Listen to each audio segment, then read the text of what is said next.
तर कॅबिनेट होण्याआधीच agenda leak केल्यास कारवाई होणार। मुख्यमंत्री फडणवीसांकडून सर्व मंत्र्यांना हा इशारा देण्यात आलाय।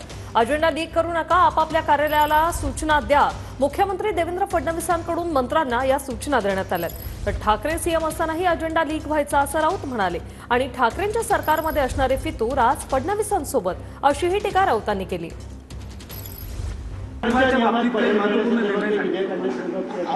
अजून ते झालेलं नाही। अलीकडच्या काळामध्ये कॅबिनेट व्हायच्या आधी काही लोक अजेंडा छापतायत, ही चुकीची पद्धत आहे।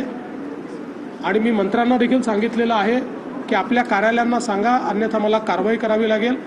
कॅबिनेटचा अजेंडा हा त्या ठिकाणी पूर्णपणे गुप्त असतो, त्याचीच शपथ आपण घेतलेली आहे। म्हणजे याच्यातनं काही लपवण्यासारखं काही नाही, पण जे नियम आहेत ते नियम आहेत। त्याच्यामुळे आपल्याला देखील माझी विनंती आहे की जी माध्यमं कॅबिनेटच्या आधी अशा प्रकारे कॅबिनेटचा अजेंडा सांगतायत, अजेंडा दाखवतायत, कृपया आपल्या TRP करता किंवा आपल्या खपा करता पेपरच्या अशा प्रकारे या ठिकाणी नियम मोडू नका।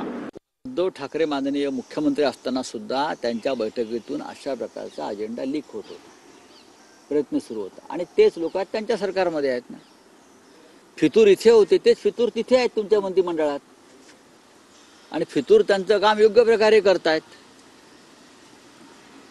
आधीच्या राज्यामध्ये सुद्धा ह्याच लोकांनी हेच उद्योग केले, आणि आता सुद्धा फडणवीसांच्या सरकारमध्ये तेच फितूर सन्मानाची पदं घेऊन बसलेले आहेत, आणि ती त्यांची भूमिका योग्य प्रकारे